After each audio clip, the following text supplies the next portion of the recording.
wa yassir li amri wahlul 'uqdatam min lisani yafqahu qawli. Allahumma shalli wa sallim wa barik ala sayyidina Maulana Muhammadin wa ala alihi washabihi asmin amma ba'du. Yang sangat saya hormati Bapak Wakil Presiden Profesor Dr. Kiai Haji Ma'ruf Amin dan istri. Semua pejabat negara yang saya hormati, di sini ada Ibu Menaker Dr. Fauziah, Kapolda yang saya hormati, Korem, semua yang saya hormati, Ketua MUI Banten dan Ketua MUI Jawa Barat, semua yang saya hormati. Ini tak tanya dulu sama Pak Dokter, ini gimana Pak Dokter? Ini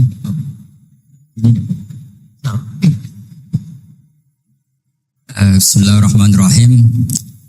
Saya syukur sekali diberi kesempatan sowan sama Kiai Ma'ruf, karena beliau juga mustasar kami di PBNU, dulu mimpin sebagai Rois Am dan dekat sekali dengan guru saya Kiai Haji Maimun Zubair. Terakhir ke sana sama Kiai ya, Kiai Ma'ruf ya, sama-sama banyak Kiai di acara Bahmun. Saya akan matur tidak banyak, tapi saya pastikan semua itu berdasar naskah yang ditulis Syekh Nawawi. Saya cerita yang serius itu 3, yang rileks 3. Di dulu itu lama itu ya rileks. Di antara tulisan Syekh Nawawi, saya ini termasuk pengagum Kiai Nawawi karena Kiai Maimun, putra Kiai Zubair itu saking senangnya Kiai Nawawi itu naskahnya itu banyak tentang Syekh Nawawi. Dan saya termasuk zuriyah kudus. Saya masih keluarga dengan Raden Asnawi, masih keluarga karena sama-sama zuriyah dari Mbak Asnawi Sepuh. Itu yang akhirnya menikah Nyai Hamdana, yang dulu pernah dinikah Syekh Nawawi. Terus Nyai Hamdana itu dulu dengan Syekh Nawawi punya putri namanya Zuhroh. Setelah dengan Raden Asnawi punya anak dinamai Zuhri. Punya zuriyah, ada yang namanya Kiai Minan, Kiai Ni'am, terus punya anak-anak. Di antaranya Kiai Hafid yang jadi menantu keluarga Saran. Saya kalau boleh cerita, saya ini khatam Tafsir Munir itu 3 kali. Dulu ngaji di Sarang 2 kali, terus belajar sendiri, terus mentakriri. Takriri itu beri catatan-catatan yang untuk meneguhkan satu rilis ya, atau satu tag atau satu ibarat yang diinginkan Syekh Nawawi. Saya beri beberapa contoh, dan ini dipraktekkan di Indonesia. Orang Indonesia itu mesti hafal Fatihah dan semuanya merasa pintar. Itu ya barokahnya Syekh Nawawi, karena kata Syekh Nawawi itu semua Quran dikumpulkan di Fatihah. Fatihah itu dikumpulkan di Bismillah. Nah, Bismillah itu dikumpulkan di Ba.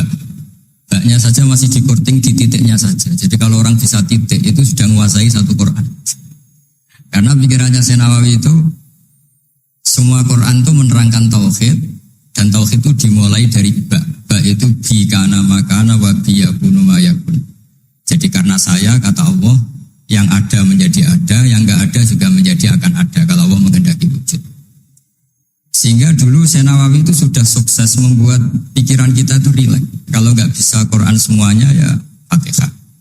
Kalau Fatihah nggak bisa ya baca Bismillah. Setidaknya orang Islam itu nggak boleh tercerabut dari Quran.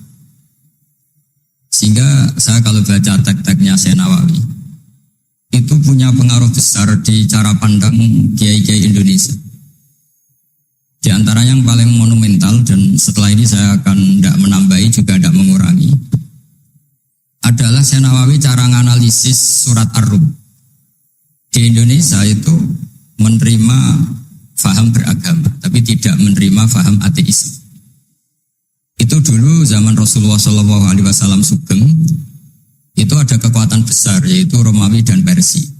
Singkat cerita, Persia ini tanpa nabi, tanpa kitab suci. Yang Romawi ini punya nabi dan punya kitab suci, meskipun versi mereka.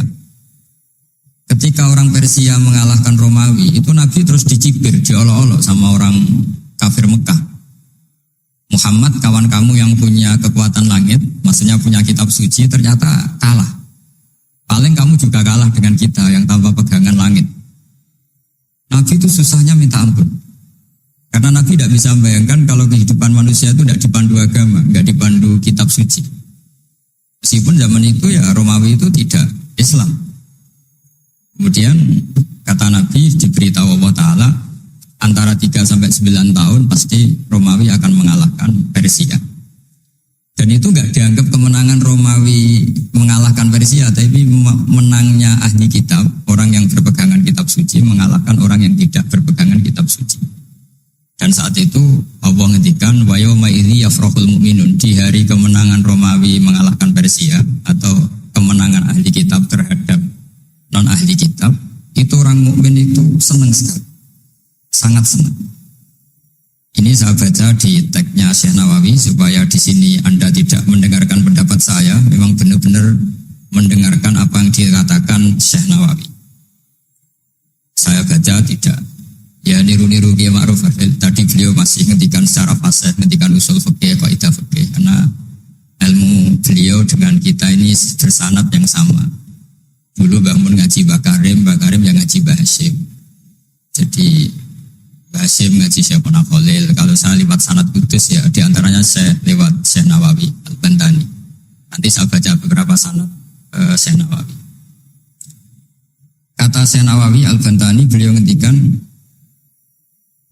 wa yauma idzi yafrahul mu'minuna bi nasrillah wa yauma idzi yahlibur rumu ala farisa yafrahul mu'minuna bi taghlibillah man lahu kitabun ala man la kitabalah wa yafrahuna bi walabatihim al musyrikin bi badrin. Jadi bangsa Indonesia itu terbiasa berkawan sama orang yang beragama, tapi tidak biasa berkawan dengan orang-orang yang tidak beragama. Itu karena Imam Nawawi mengatakan, Syekh Nawawi, wa naktubu maqaddamu atharuhum, pikiran besar Syekh Nawawi adalah ketika orang Romawi mengalahkan Persia, itu cara berpikir Imam Nawawi itu mengalahkannya orang yang berkitab, mengalahkan yang tidak berkitab. Jadi ini bukan pendapat saya, juga bukan pendapat siapapun, tapi murni saya baca teks yang dari Syekh Nawawi. Sehingga kita secara psikologi, kita ini kan misalnya saya aja lah contohnya, misalnya saya miskin, ada petinju, orang miskin kulit hitam bersama orang kaya. Kalau yang menang yang miskin tuh ikut seneng, padahal ya ikut menang, karena kayak terwakili. Dulu kata Syekh Nawawi itu juga pikirannya begitu. Ini saya baca ini kata Syekh Nawawi. Misalnya seperti itu zaman itu. Wa sababun nuzuli hadil ayat annahu kana baina Faris war Rum qitalun. Wa kana al-musyrikun yawadduna antaghliba Farisu ar-Ruma. Di anna Faris kana majusian ummiyin wal muslimuna yawadduna ghalabatar Rum ala Faris liqaunihim ahlal kitab. Jadi dulu itu kata Syekh Nawawi, pikirannya orang Islam, boyo yang menang itu ahli kitab karena sama-sama punya agama, punya peradaban. Jangan sampai yang menang itu yang tidak punya kitab, tidak punya peradaban. Jadi itu saya yakin yang mengilhami para guru kita, para kiai kita bikin Pancasila, diantaranya yang membentuk Pak Karno, karena Pak Karno ya dulu ngaji sama Hussein Praminoto, ngaji sama orang-orang pinter. Kita ini berketuhanan. Jadi itu ciri khas Syekh Nawawi di antaranya. Kemudian beliau menganalisis kemenangan. Kemenangan itu ketika orang Islam sudah kuat.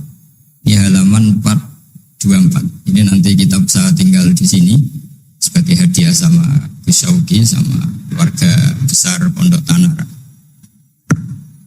Nabi itu orang yang gak suka duniawi, tapi kenapa sih Nabi harus menang? Nabi Sulaiman akhirnya menang, Nabi Dawud akhirnya menang, Nabi Ibrahim ya akhirnya menang, Nabi Musa akhirnya juga menang, dan Rasulullah SAW juga akhirnya mengalami kemenangan. Itu cara menganalisis Syekh Nawawi Al-Bantani. Kata beliau, iqamati alamatir riyasah, supaya kepemimpinan Islam itu kelihatan. Fala yabqa mayaqdiru alal ikrah alal kufri. Jadi kalau kita menang, baik secara politik maupun ekonomi atau kultur, setidaknya tidak ada lagi kekuatan manapun yang memaksa kita untuk menjadi kafir atau menjadi salah. Kita tahu misalnya di beberapa negara di Eropa, barokahnya orang Islam kaya, ya pemain bola dulu itu kalau puasa susahnya bukan main. Gara-gara klubnya dibeli umat Islam itu, malah cari tukang adzan di stadion itu, karena yang punya sudah orang Islam. Itu contoh kekuatan ekonomi. Dulu kita mungkin mengalami pengajian itu kayak apa susahnya. Sekarang ketika banyak orang-orang yang dari dunia kiai cakep, ya sekarang ya nyaman. Jadi Jadi di antara alamatnya tamkinu hadatin adalah wala yumakkinan nalagum dinahumul ladir tadolagum wala yubadilannahum min ba'di khawfim amna. Ciri utamanya adalah tamkin fil ard. Merasa beragama itu nyaman, tidak ada yang enggak. Di zaman itu Senawi sudah menganalisis kenapa sih Nabi harus menang. Kata beliau supaya layabqa mayakdiru alal ikrah alal kufri. Ini tafsir di ayat wa yahdiyaka siratan mustaqimah. Ketika Syekh Nawawi menerangkan kenapa Nabi harus menang di halaman 424 surat Al-Fatih. Jadi itu sisi-sisi betapa Syekh Nawawi itu luar biasa. Terus menyangkut kiblat. Dulu ramai sekali di Indonesia kalau kiblat harus presisi betul, harus ditertibkan betul. Tapi ternyata masjidnya para wali dan para orang-orang soleh itu ya kayaknya asal madep mulon itu ada yang komentar itu kenanya Afrika atau Mesir entahlah. Tapi Imam Syekh Nawawi zaman itu ngendikan setelah beliau cerita presisi, beliau ahli falak. Saya tahu banyak keahlian beliau falak karena saya punya kitab gurunya Syekh Nawawi. Namanya Syarus Salikin, itu karangan guru beliau, Syekh Abdus Somad. Itu kata beliau selain menukil pentingnya presisi kiblat, tapi beliau tetap menukil itu ngutip. Warwiya an Ibni Abbasin annahu qala al-baitu qiblatun li ahli masjid wal masjid qiblatun li ahli haram wal haram qiblatun li ahli masyriq wal maghrib. Wa hadza qaulu Malik. Jadi karena orang Jawa itu rata-rata kiai itu mesti baca tafsir Munir sehingga ya dianggap enteng saja. Ya sudahlah pokoknya kira-kira madhep mulon itu. Karena kalau masjid dipresisikan detail, nanti pertanyaannya juga yang sudah mati-mati harus dipresisikan karena wajib madhep kiblat itu tidak hanya sholat tapi juga orang yang sudah meninggal itu bisa ribet itu. Ya kalau yang mbahnya wali jenazahnya masih utuh, kalau yang enggak wali kan sekliwat itu karena sudah enggak ada bentuknya. Makanya dulu ada guyonannya kiai mau dipindah itu utuhnya enggak boleh. Jangan, kalau mbah saya wali saya keren, jasadnya utuh. Kalau mbah saya enggak wali. Jadi ya, tapi apapun itu saya cerita betapa efek dari pikiran besar Syekh Nawawi itu mempengaruhi kita sehingga dulu masjid-masjid, musola-musola itu ya tetap hati-hati lah, tapi ya tetap saja ada longgarnya karena beliau tetap mengutip wal haram qiblatun lil ahli masyriq wal maghrib. Jadi tidak hanya Mekah dengan makna Ka'bah atau dengan makna Masjid Haram, tapi semua tanah. Dan itu bisa 25 atau 20 kilo persegi. Kemudian ini biar benar-benar halnya Syekh Nawawi. Jadi saya tidak cerita pikiran saya, tapi murni cerita Syekh Nawawi, murni cerita Syekh Nawawi. Saya punya naskah banyak karena memang saya nekuni betul. Saya khatam, kalau enggak 3 kali saya khatam tafsir Munir. Ketika beliau menafsirkan fa inna hisballahi humul ghalibun. Ini favorit saya di Syekh Nawawi. Pasukan Allah itu pasti menang, ya. Pasukan Allah itu pasti menang. Tapi beliau dengan unik menjelaskan, ya ini supaya benar-benar Syekh Nawawi ya, saya tidak menambahkan, tidak mengurangi. Di halaman 278. Jadi ngaji pakai kitab itu untungnya 2. 1 mengutip, 2 terus gak usah mikir gitu. Jadi baru saya mikir nanti salah di depan Pak Wapres, di depan orang-orang pinter malah sakit atau goblok gitu. Jadi kalau nukil kan aman. Paling salah baca, kayaknya enggak lah, saya pernah ngaji 3 kali, kayaknya enggak. Tapi kalau misalnya salah itu apa-apa. Bismillahirrahmanirrahim. Fa inna hisballahi humul ghalibun. Kata Syekh Nawawi, wa may yattakhidum terus hum al-ghalibuna ala a'daihim bil hujjah. Fa innaha mustamirratun abadan. Amma bisolah wa daulah faqad yughlabun. Ini termasuk yang unik dari Syekh Nawawi. Kata beliau, Islam itu akan selalu menang secara argumentatif. Bahwa ada sekolah perbandingan agama, bahwa ada kajian agama. Asal yang dikaji Islam ya, bukan orangnya. Kalau orangnya ya macam-macam. Itu pasti argumentasinya itu meyakinkan karena hujjah bahwa Allah itu satu, bahwa kita harus berakhlak, kita harus meninggalkan narkoba, harus meninggalkan perzinahan. Itu argumentasinya mantap, secara uluhiyah mantap, secara sosial juga mantap. Tapi kalau secara kekuatan politik mungkin akan selalu ada, meskipun inginnya kita tidak ada. Orang-orang Islam yang minoritas di negaranya, atau dengan tanda kutip tertindas di negaranya. Zaman itu Syekh Nawawi sudah ngendikan, yang pasti menang itu bil hujjah, fa innaha mustamirratun abadan. Ini di halaman 278. Amma bisaulah wa daulah faqad uzatun. Kalau kekuatan struktural negara atau politik atau ekonomi, ya namanya hukum sosial ya kadang kalah. Dan itu dibuktikan secara lahir. Dulu Rasulullah itu pernah kalah di perang Uhud secara lahir. Ya karena itu fisik.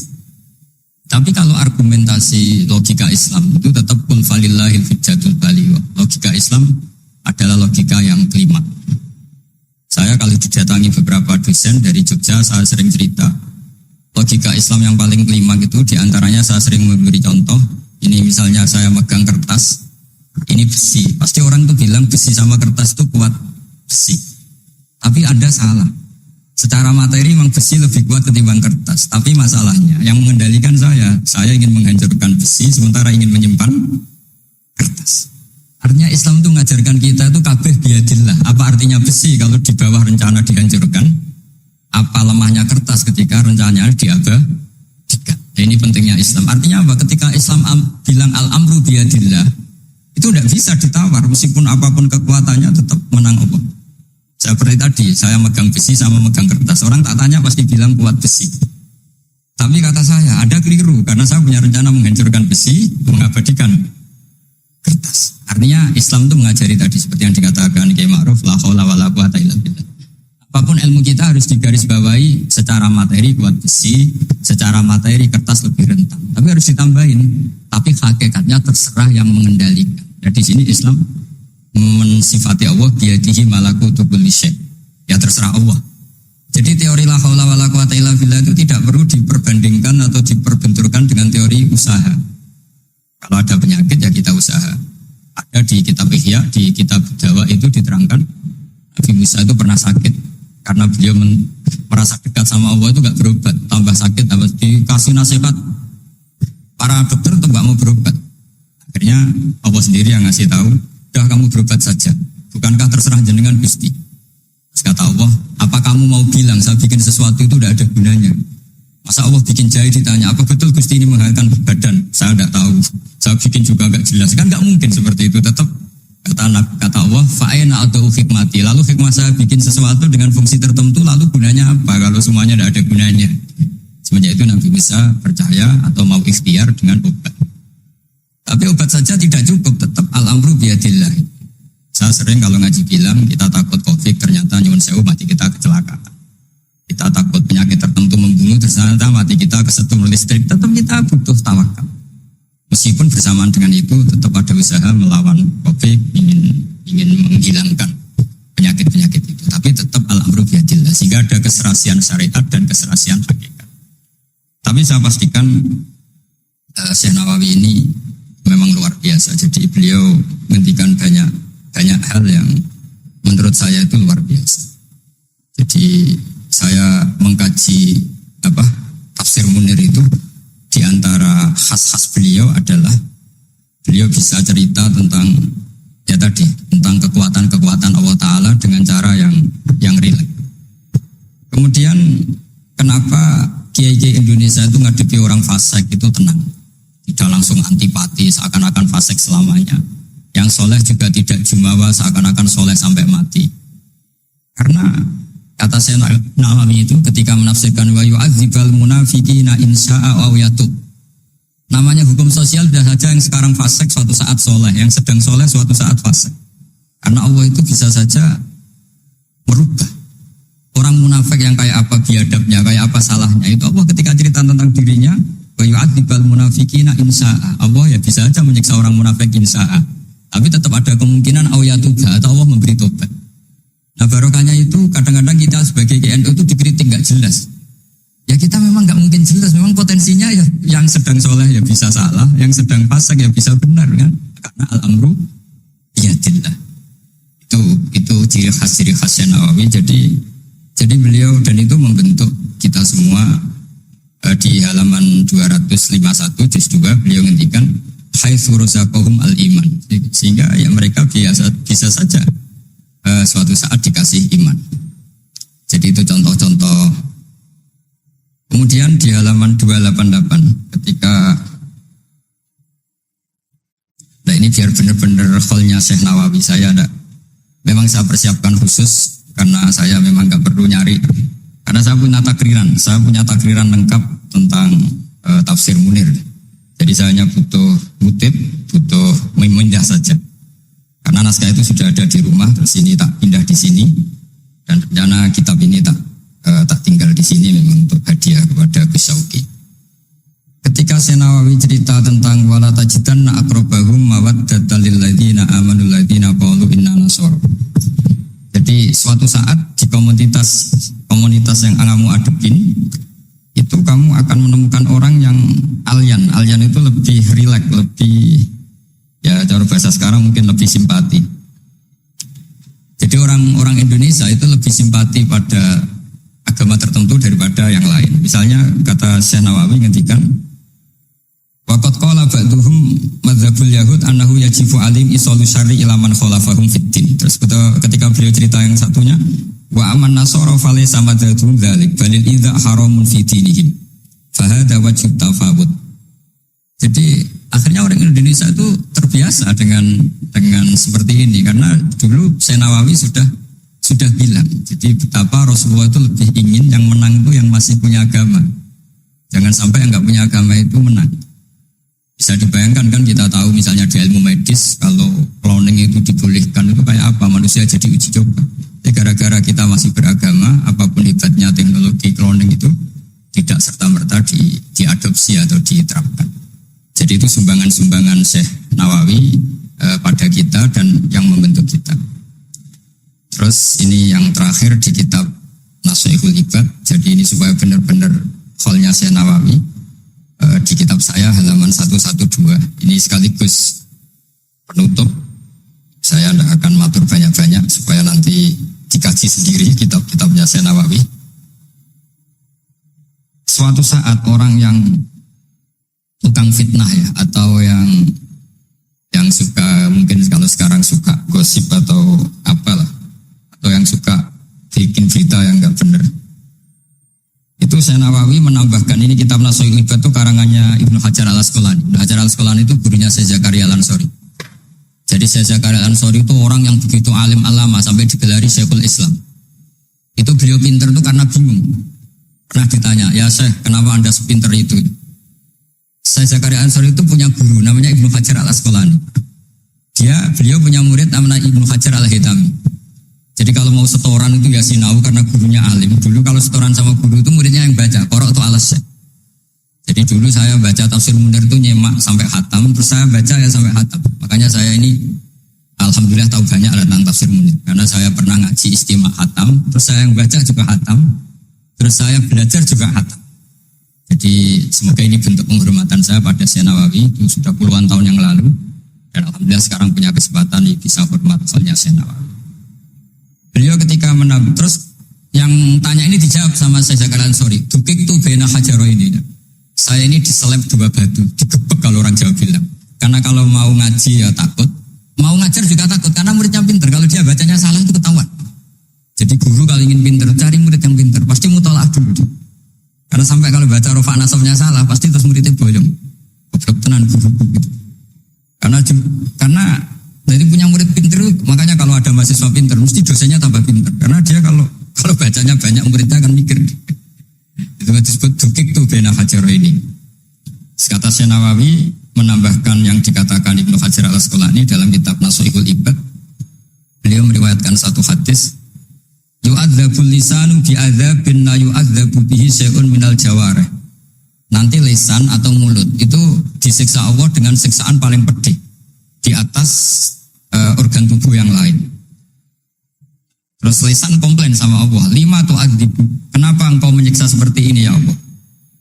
Terus dijawab, kharajat minka kalimatun balaghat masyariqal ardi wa magharibaha fasufika bihad damul haram wa ukhida bihal malul haram wa tuhika bihal farjul haram. Jadi lisan itu kalau kadung ngomong, itu orang yang harusnya disukai gara-gara dia provokatif atau menceritakan kebencian, orang benci semua.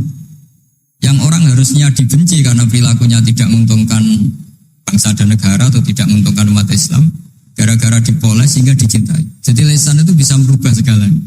Jadi sekali dia punya kesalahan, kata Syekh Nawawi, sesuai riwayat yang beliau riwayatkan dan beliau ngendikan turuwiyah Nabi sallallahu alaihi wasallam, beliau ngendikan bahwa ini diriwayatkan dari Nabi, kharajat minki kalimatun balagot atau kharajat minka kalimatun balagot masyariqal ardi wa maghribaha. Fasufikat biha damul haram wa ukhidha biha al-malul haram. Jadi ini sumbangan-sumbangan Syekh Nawawi yang kemudian membentuk kita. Jadi saya ulang lagi, mungkin para pengkaji naskahnya Syekh Nawawi tolong dibaca surat Ar-Rum.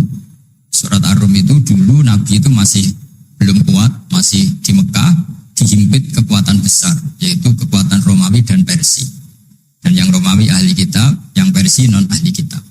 Dan orang musyrik itu non ahli kitab, jadi tidak berkitab. Ternyata Nabi ketika orang Faris menang, Nabi dicibir sama orang-orang musyrik bahwa nasib anda yang katanya punya kekuatan langit, pasti nasibnya sama dengan Romawi. Tapi ternyata Allah akhirnya memenangkan Romawi, dan ketika Romawi yang menang, ini oleh Syekh Nawawi ditafsirkan kemenangan yang punya kitab. Bukan ditafsirkan kemenangan apa? Romawi, tapi kemenangan yang berpegangan kitab itu lebih menyenangkan bagi umat Islam. Karena bagaimanapun yang punya kitab ini jauh lebih berperadaban, lebih beretika. Saya kira demikian karena mungkin waktu ya, dan tadi seperti yang dikatakan Kiai Haji Ma'ruf, mohon maaf sebanyak-banyaknya karena nggak bisa hormat Syekh Nawawi secara besar-besaran sesuai hak beliau sebagai orang yang sangat-sangat terhormat karena ngangkat nama besar Indonesia di kancah internasional. Terakhir saya tutup kata Mbah Maimun itu, ketika Andalusia kalah, padahal dulu melahirkan pengarang-pengarang kitab besar kayak Imam Qurtubi, Ibnu Malik, itu kata Mbah Mun, digai ganti Indonesia katanya. Kata Allah itu nggak ridho kalau orang Islam di belahan sana kalah kecuali ada penggantinya. Katanya penggantinya itu Indonesia, kata beliau. Buktinya kita tidak berbahasa ibu Arab, tapi banyak melahirkan pengarang-pengarang kitab dengan al-fasohah fi nihayatil ulya. Karangannya Syekh Nawawi, Syekh Mahfud At-Turmusi itu punya tingkat fasohah yang setingkat bahasa aslinya. Makanya ada Syekh Khotib Minangkabau itu namanya Muhammad. Dia orang Indonesia, orang Minangkabau. Tapi ketika dipek mantu orang Arab dicipir. Kamu kok punya menantu orang Ajam? Orang Ajam itu dianggap gak bisa ngomong. Beliau secara spontan gak dikasih tahu, disuruh khutbah. Ternyata beliau takallama bilisanin fasih wa bikalamin fasih wa bikalamin baligh. Akhirnya orang-orang Mekah itu kagum semua. Makanya terus dapat gelar Muhammad Khotib. Jadi dia Khotib itu gelar karena ini Ajamiyun min ahli Jawa atau min ahli Indonesia yang bisa menghentikan bahasa Arab secara apa? Fasih. Jadi semenjak itu terus ada gerbong besar setelah Syekh Nawawi itu banyak lah, ada Abbas Soleh Darat, ada Syekh Ona Khalil, terus Topko Sania ada Syekh Mahfud, macam-macam, terus Topko Salisa ada Mbah Hashim, ada Mbah Wahab, ada Raden Asnawi dan seterusnya dan seterusnya. Semoga kula jenengan termasuk orang-orang yang mencintai beliau, karena sanad saya tadi saya matur sama Kiai Haji Ma'ruf. Memang sanad Qadiri itu dulu dari sini, dari kakeknya Mbak Ma'ruf, dari Pak Karim. Saya juga tahu itu karena sering dikasih tahu para mursyid thariqah. Dan itu tadi kita sempat baca di Bahjatul Wasail, memang beliau itu Al-Qadiri, jadi apa? Asy-Syafi'i madzhaban wal Qadiri apa? Thariqatan. Ya, mohon